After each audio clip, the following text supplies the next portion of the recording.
Hey basketball guys, we have news. Let's go to more news from the Golden State Warriors, but before that, don't forget to subscribe to the channel and leave your like.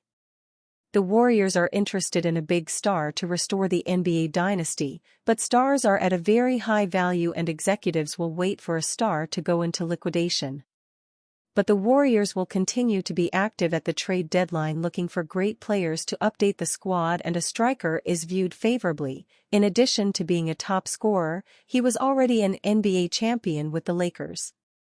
Rumors: Warriors will pursue Kuzma to improve the team's attack.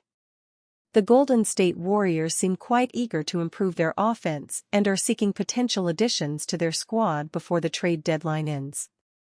Apparently, the Warriors have an eye on Kuzma, who is currently playing for the Washington Wizards. Currently, Golden State is fifth in the Western Conference after winning 14 games and losing 10. Recently, NBA insider Brett Siegel reported that Kuzma might soon play for the Golden State Warriors if all goes well. However, the Warriors are not the only team who are interested in grabbing Kuzma before it's too late. Apart from Golden State, the Portland Trail Blazers, the Indiana Pacers, the Detroit Pistons and the Sacramento Kings are all keen on getting Kuzma on their squad. It is definitely understandable as to why the Golden State Warriors need players like Kuzma right now. Golden State's offense is okay, but definitely not as superb as the team needs it to be in order to get to the top of the Western table. The Warriors have the 16th best offense in the league, the same as the Minnesota Timberwolves. Kuzma will add plenty of needed depth to Golden State's offense, currently playing with an average of 15.8 points per game and grabbing 5.6 rebounds in every matchup. However, Kuzma has not had a nice chance to prove himself, with the Wizards performing abysmally this season. Golden State Warriors lost to the Houston Rockets with a very tight score. The Golden State Warriors played the Houston Rockets in their previous matchup and lost the game with a tight score of 91-90. Jonathan Kuminga was the team's highest scorer in that game with 20 points in total, while Stephen Curry managed to put up 19 points. Buddy Hield also contributed strongly with 15 points. On the other hand, the Rockets had Alperen Sengun managed to score 26 points in total, along with 11 rebounds and 5 helpers, while Jabari Smith Jr. scored another 15 points, with a single rebound and a single assist. Jalen Green was another high scorer for the team with 12 points, grabbing 4 rebounds and assisting twice. Amen Thompson chalked up 10 points for Houston with 6 boards and assisting thrice against the Golden State Warriors. Why Joe Lacob's draft crushes can hurt a Warriors trade. Warriors owner Joe Lacob has never been shy.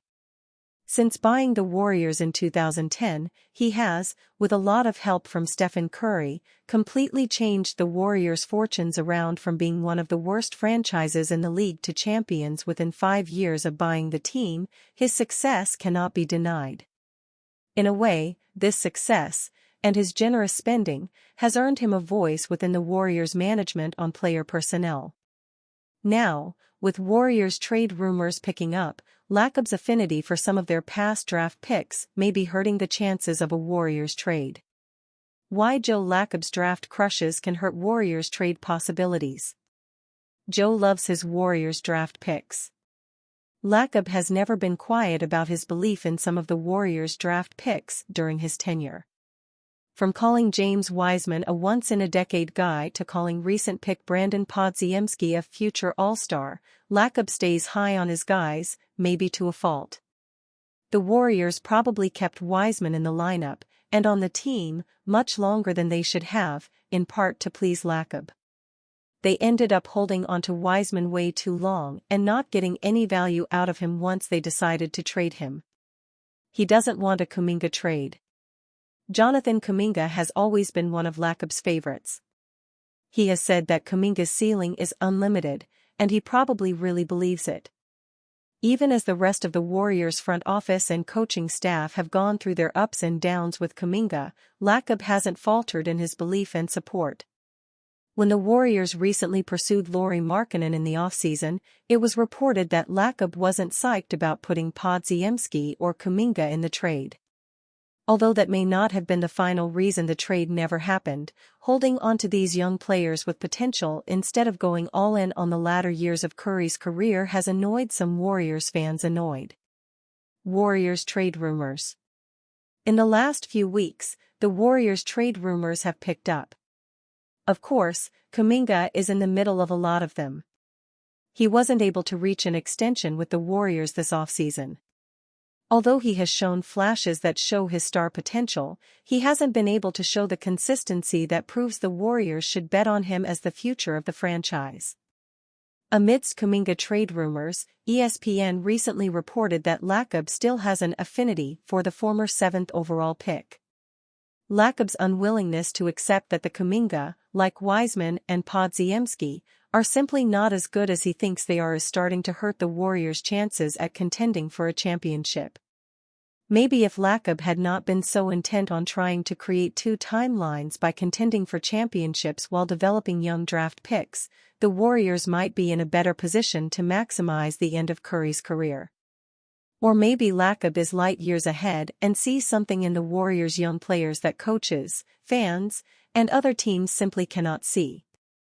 Steve Kerr apologizes for viral rant rebuking refs after Warriors loss. Minutes after the Warriors' late loss to the Rockets in Houston on Wednesday, Coach Steve Kerr blistered game officials with a scathing rant heard around the basketball world. 3 days later, gaining the clarity of hindsight and having a private conversation with the powers that be within the NBA, Kerr is apologetic. "Let me just say, I will say publicly, I am embarrassed about it," Kerr said after the team's 90-minute practice Saturday. "Anytime I criticize an official after the fact, I feel terrible. I'm embarrassed by it. Sometimes, with these games, the emotion kicks in and you say things you regret." Kerr's viral post-game rant Wednesday night stemmed from a play in the final seconds. With the Warriors clinging to a 90-89 lead, forward Jonathan Kuminga and Rockets guard Jalen Green dived onto the floor after a loose ball. Green got there a split second earlier, and Kuminga made an overtly physical attempt to pry the ball away. Crew chief Bill Kennedy whistled a loose ball foul on Kuminga, awarding Green with 2 free throws with 3.5 seconds remaining. Green made both, giving Houston a 91-90 lead that held until the final buzzer. Find the latest Golden State Warriors news, highlights, analysis, and more with NBC Sports Bay Area and California. You're going to call a loose ball foul on a jump ball situation? With guys diving on the floor? With the game on the line? Kerr asked, rhetorically, during his post-game news conference. "This is a billion-dollar industry. You've got people's jobs on the line. I give the Rockets credit. They battled back. They played great defense all night. But I feel for our guys. Our guys battled back, played their asses off and deserved to win that game, or at least have a chance for one stop at the end to finish the game. And that was taken from us by a call that I don't think an elementary school referee would have made, because that guy would have had feel and said, you know what? I'm not going to decide a game on a loose ball 80 feet from the basket." Kerr on Saturday said he would keep the NBA's response private but wanted to clear the air and express his remorse, particularly for disparaging Kennedy without mentioning him by name. Kennedy, 58, is a 27-year veteran of almost 1,500 regular season games, as well as 151 NBA playoff games. "I wouldn't change anything about complaining about the call," Kerr said. "But Bill Kennedy is a great referee. Been in the league for a long time. I feel good when I walk into the arena, and I see Bill. I feel lousy that I said what I said afterward. He didn't deserve that. That was my mistake."